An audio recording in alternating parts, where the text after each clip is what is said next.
सामईन और नाज़रीन की खिदमत में सलाम पेश करते हुए आज मैं स्ट्रेस मैनेजमेंट के सिलसिले में अपनी तीसरी वीडियो आप हज़रात की खिदमत में पेश कर रहा हूँ। इससे कबल स्ट्रेस मैनेजमेंट के सिलसिले में जो बातें मैंने पेश की हैं, तकरीबन यही सब बातें वर्ल्ड हेल्थ ऑर्गेनाइजेशन ने भी अपनी रिपोर्ट में पेश किया है। इसमें दो एक चीज़ें हैं जो आज थोड़ा सा मैं वजाहत से आपके सामने पेश करना चाहता हूँ। उसमें ख़ास बात जो WHO की रिपोर्ट में है कि स्ट्रेस रिलीफ के लिए फेथ बेस्ड तरीक़े भी बताए गए हैं। ख़ास तौर से रिलीजियस और स्पिरिचुअल प्रैक्टिसेस जो हैं, मजहबी और रूहानी जो कोशिशें हैं, वो स्ट्रेस मैनेजमेंट में बहुत ज़्यादा मुफीद हो सकती हैं और ये इंसानी दिमाग को भी मुतासिर करती है और स्ट्रेस को कम करता है। इसलिए स्पिरिचुअलिटी और रिलीजियस प्रैक्टिसेस की तरफ भी इंसान को मुतवज्जे होना चाहिए, ख़ास तौर से स्ट्रेस मैनेजमेंट के लिए। Spirituality helps with social connection, positive feelings and reduced mental health risk, ये WHO ने बताया है। इसके साथ साथ जो बेनिफिट्स और बताए हैं वो ये है कि स्पिरिचुअल प्रैक्टिसेस जो हैं, ये जिसमें उन हार्मोन्स को जो स्ट्रेस को कम करते हैं और खुशी पैदा करते हैं, इंसान को मोटिवेट करते हैं, the hormones which motivates and gives pleasure, और साथ ही साथ दर्द को के एहसास को कम करने वाले हार्मोन्स हैं, उनको भी बढ़ाती है।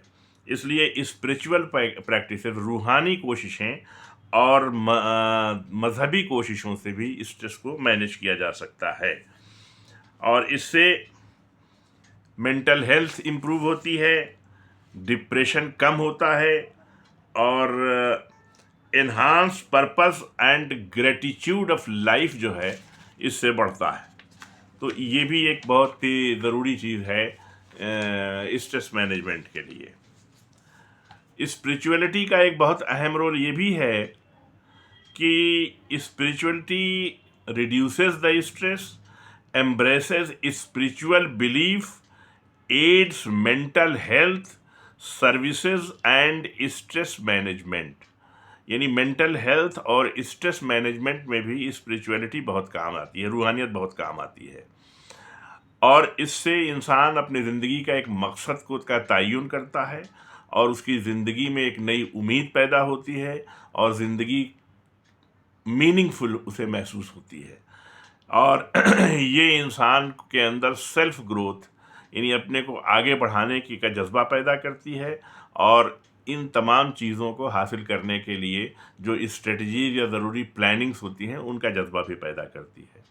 आखिरकार में मैं कहना चाहूँगा जो की पॉइंट्स WHO की रिपोर्ट से दिए गए हैं, उसमें यह है कि while stress is a natural response, managing it is essential for mental and physical well being. यानी एक स्ट्रेस जो है ये एक फितरी बात है। जब कोई ऐसी बात होती है तो इंसानी जहन, इंसानी जिस्म उसके जवाब में मुतासिर होता है, तो ये एक नेचुरल चीज़ है, लेकिन इसको मैनेज करना बहुत ज़रूरी है और ये ज़रूरी है इंसान की जिस्मानी और दिमागी दोनों की बेहतरी के लिए और इसके लिए जो लंबे वक्त के नुकसानात हो सकते हैं उसको कंट्रोल करने की ज़रूरत है। दूसरी बात जो कही है वो कही है कि स्ट्रेस मैनेजमेंट इन्वॉल्व ए holistic approach including daily routine. यानी इंसान को अपनी डेली रूटीन को भी मैनेज करना पड़ता है अगर स्ट्रेस को वो कंट्रोल करना चाहता है। हेल्दी हैबिट्स यानी ऐसी आदतें जिससे इंसान को फ़ायदा हो, जो हेल्दी हैबिट्स कही जाएँ, वो उन आदतों को अपनाना चाहिए। वर्जिश करना चाहिए, एक्सरसाइज करना चाहिए, सोशलाइज करना चाहिए और सोशल सपोर्ट लेना चाहिए। یعنی ایسے لوگوں سے مشورہ کرنا چاہیے جو واقعی ہمدرد ہوں. ایسے لوگ نہ ہوں کہ یہ کہاں کی دوستی ہے کہ بنے ہیں دوست ناسے، کوئی چارہ ساز ہوتا، کوئی غم گسار ہوتا. ایسے لوگوں سے کہ جو صرف نصیحت دیں، ان سے فائدہ نہیں ہے، بلکہ ایسے لوگوں کی ضرورت ہوتی ہے کہ جو کوئی راستہ بتاویں اور اس کے غم میں شریک ہوں. Spirituality and faith are proven tools. یہ ثابت چیزیں ہیں کہ ریلیجس فیتھ اور اسپریچولیٹی سے انسان اسٹریس کو کنٹرول کر سکتا ہے اور اسٹریس کو گھٹا سکتا ہے. انہی لفظوں کے ساتھ آج کی بات کو میں تمام کرتا ہوں.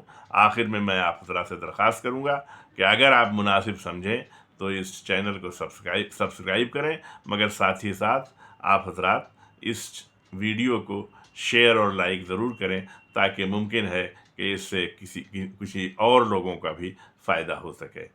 خدا حافظ. السلام علیکم.